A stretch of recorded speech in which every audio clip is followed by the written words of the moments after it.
السلام علیکم ناظرین، پچھلی قسط میں آپ نے دیکھا کہ نویان نے اپنے کچھ آدمی قبیلے میں بھیجے تھے۔ دراصل وہ ہائمہ خاتون کو بھی مارنا چاہتا تھا، لیکن اس کے سارے آدمی مارے گئے۔ اس قسط کے آغاز میں نویان کے ڈیرے پر سوگ منایا جا رہا ہوتا ہے۔ نویان اپنے آپ کو ایک قبر کے نیچے دفن کر لیتا ہے اور پھر الو بلگے اپنا ڈول بجانا شروع کر دیتا ہے۔ اتنے میں ایک منگول سپاہی وہاں پہنچتا ہے اور الو بلگے کے کان میں کچھ کہتا ہے۔ الو بلگے قبر پر کان رکھتا ہے اور کچھ سننے کی کوشش کرتا ہے۔ اتنے میں نویان قبر سے باہر نکل آتا ہے۔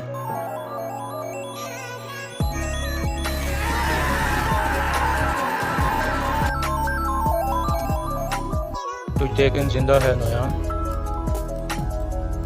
کہاں ہے وہ؟ ارطغرل کو پتہ ہے یہ۔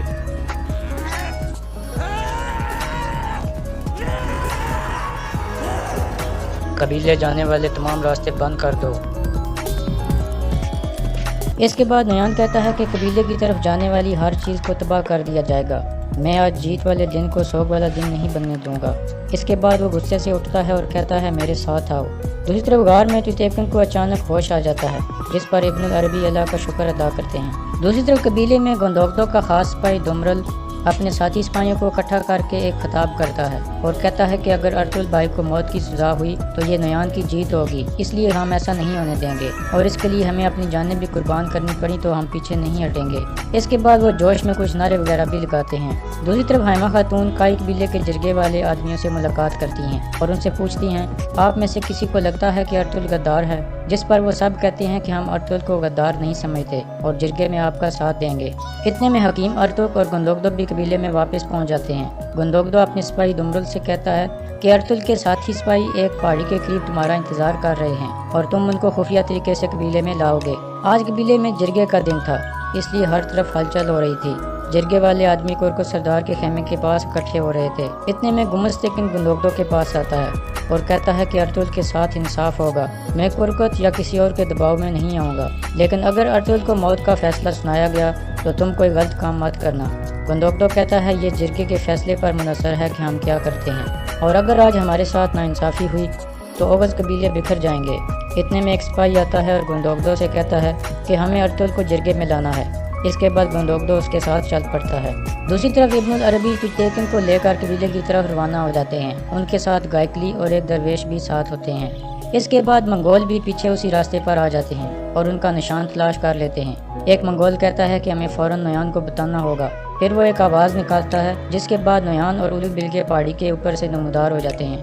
نویان کہتا ہے وہ تیتیکن کو لے کر قبیلے میں جا رہے ہیں، ان کو روکنا ہوگا۔ یہ کہہ کر وہ اپنے گھوڑوں کی طرف بھاگتے ہیں۔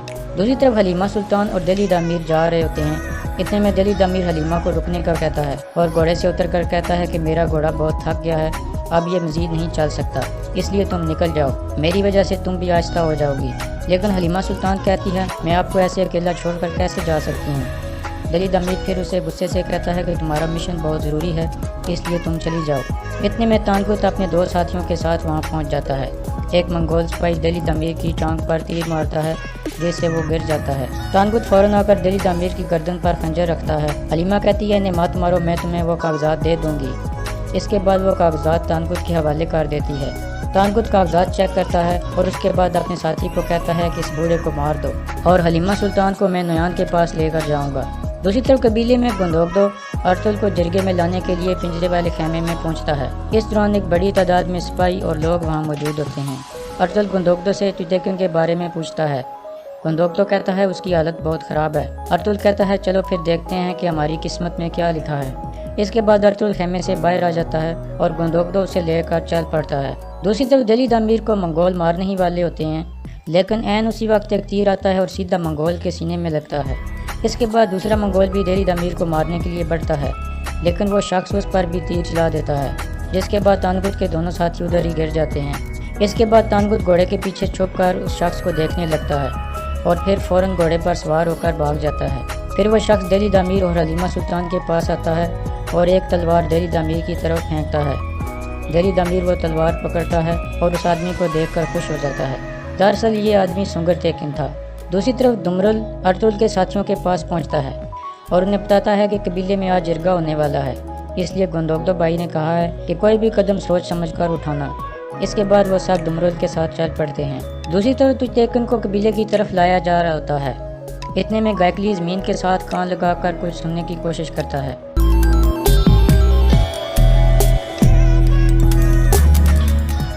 انہوں نے ہمارا نشان ڈھونڈ لیا ہے اور وہ آ رہے ہیں۔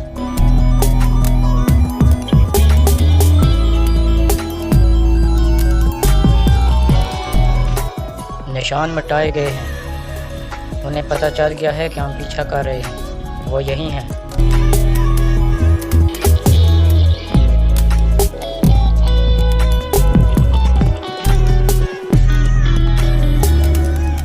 اس کے بعد نویان بھی اسی راستے کی طرف چل پڑتا ہے جس طرف وہ گئے تھے۔ اتنے میں گائکلی تجتیکن کو اٹھا کر ایک غار کے اندر داخل ہو جاتا ہے۔ دوسری طرف قبیلے میں ہائمہ خاتون بھی جرگے میں جانے کی تیاری کرتی ہیں۔ پھر وہ گوفچے کو باہر بھیج کر سلجان سے اکیلے میں بات کرتی ہیں اور کہتی ہیں کہ ہمارا سپاہی دمرل ارطغرل کے ساتھیوں کو خفیہ طور پر قبیلے میں لائے گا۔ میں اور گندوگدو جرگے میں ہوں گے۔ اب یہ تمہارا مشن ہے کہ اگر کچھ بھی غلط ہوا یا ارطغرل کو نقصان پہنچانے کی کوشش کی گئی تو تم ایسا نہیں ہونے دو گی۔ اب یہ کمانڈ تمہارے ہاتھ میں ہے۔ سلجان کہتی ہے آپ کا حکم سارا آنکھوں پر۔ اس کے بعد ہائمہ خاتون آہستہ آہستہ چل کر اپنے خیمے سے باہر نکل جاتی ہیں۔ دوسری طرف کارابک کرکت سردار کے پاس جاتا ہے اور کہتا ہے کہ گندوگدو ہمارے لیے مشکلات پیدا کرے گا، اس لیے جرگے کا فیصلہ ہونے کے فوراً بعد آپ اسے گرفتار کروا دو گے اور ارطغرل کے خاتمے تک اسے اپنے کنٹرول میں رکھو گے۔ دوسری طرف نویان بھی اس جگہ کے قریب پہنچ جاتا ہے جہاں تجتیکن کو ایک غار میں لایا گیا تھا۔ غار کے اندر درویش کہتا ہے کہ اگر وہ اندر آ گئے تو ہم سب مارے جائیں گے۔ ابن العربی کہتے ہیں پریشان مت ہو، جس اللہ نے اپنے پاک پیغمبر کو مکڑی کے جالے کی مدد سے بچایا تھا وہ ہماری بھی حفاظت کرے گا۔ دوسری طرف قبیلے میں ارطغرل کو جرگے کی طرف لایا جا رہا ہوتا ہے۔ اس دوران درگا کے لوگ لگاتار اسے غدار اور قاتل کہہ رہے ہوتے ہیں۔ اتنے میں دمرل ایک گھوڑا گاڑی لے کر قبیلے کے مرکزی داخلے پر پہنچتا ہے۔ دراصل اس گاڑی میں اس نے ارطغرل کے ساتھیوں کو چھپایا ہوا تھا۔ درگا کا سپاہی اسے روک لیتا ہے اور پوچھتا ہے کہ تم کہاں سے آ رہے ہو؟ دمرل کہتا ہے کہ مجھے ہائمہ خاتون نے ایک کام کے لیے بھیجا تھا۔ پھر وہ سپاہی گاڑی کو چیک کرنے کے لیے پیچھے جاتا ہے۔ اتنے میں سلجان وہاں پہنچتی ہے اور غصے میں دمرل کو کہتی ہے کہ تم کہاں تھے؟